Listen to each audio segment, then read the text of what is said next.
In the summer of 1975, 19-year-old Bill Gates and his partner Paul Allen formed Microsoft.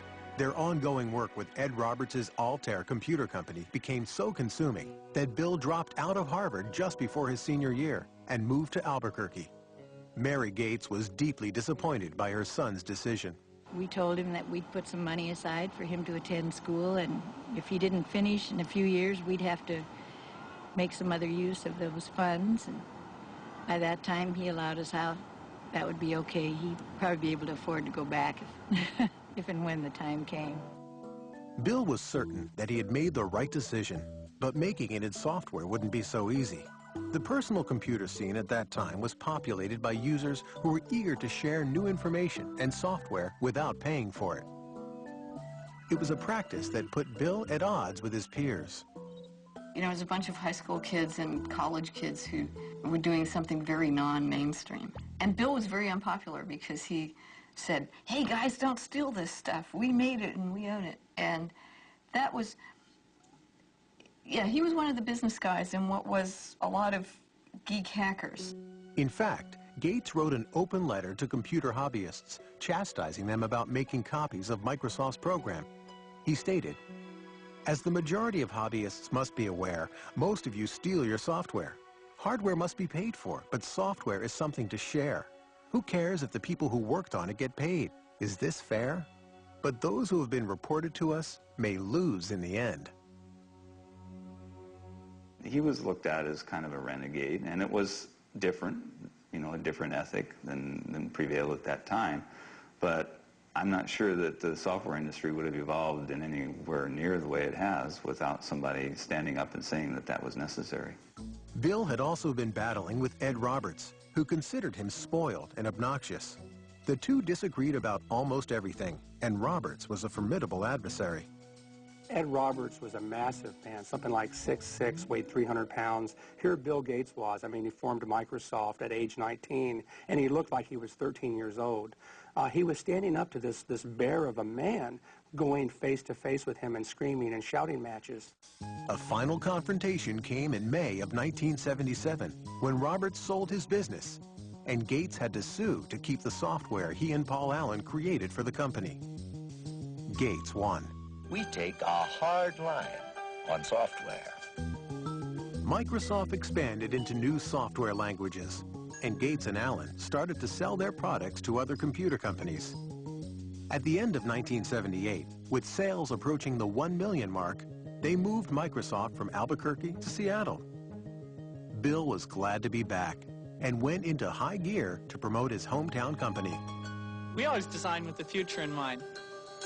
Our research people are always tracking the latest in hardware and software technology. It was Bill Gates who was actually the real marketing genius behind Microsoft. Early on, he was the one who was actually going out on the road and trying to sell this company and its software. And oftentimes, he would take his mother with him on these trips. Bill's highly respected and well-connected mother would come to play a pivotal role in his early career. Mary served on a number of corporate boards as well as the University of Washington. She was on the National Board of United Way. Also on the National Board of United Way was the CEO of IBM, which is how her son met the CEO of IBM, through her. What would your ideal home computer be like?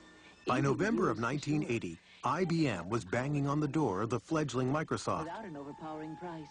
The largest maker of computers in the world now wanted to talk to Gates and Allen about coming up with an operating system for their new line of personal computers.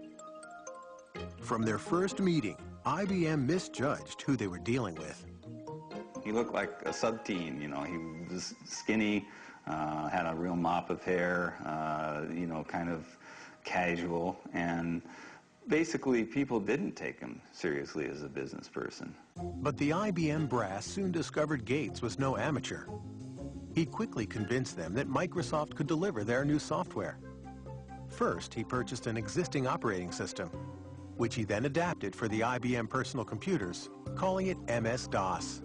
Bill Gates, as he's often done as a shrewd businessman, knew where to get an operating system. He just went down the road a few miles and bought it for $50,000. But then The real brilliance was that when they developed that operating system for IBM, IBM wanted to buy the source code, which would have given them the disk operating system, or what became known as DOS, and instead Microsoft refused to actually sign the rights over to DOS.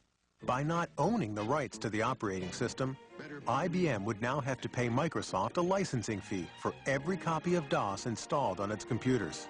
It can help a manager excel. IBM was also about to lose its tremendous edge in computer sales.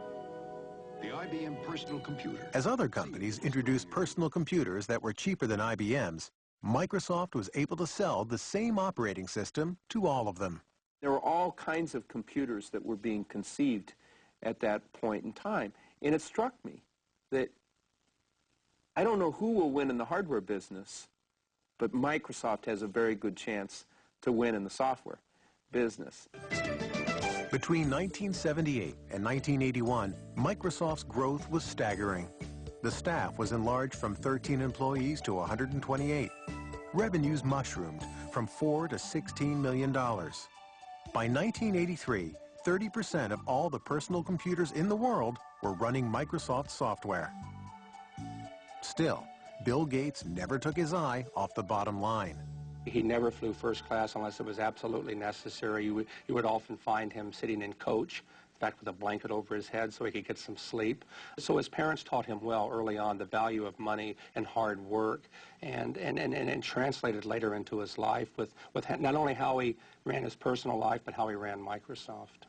My name is Bill Gates. I'm chairman of Microsoft. The early 1980s was an exciting time for an industry run mostly by people under 30. Microsoft began working on software for innovative companies like Apple and its guru, Steve Jobs. Their Macintosh computer and software were considered by many to be the most ingenious in the industry and the way of the future. To create a new standard, it takes something that's really new and really captures people's imagination. And the Macintosh, of all the machines I've ever seen, is the only one that meets that standard.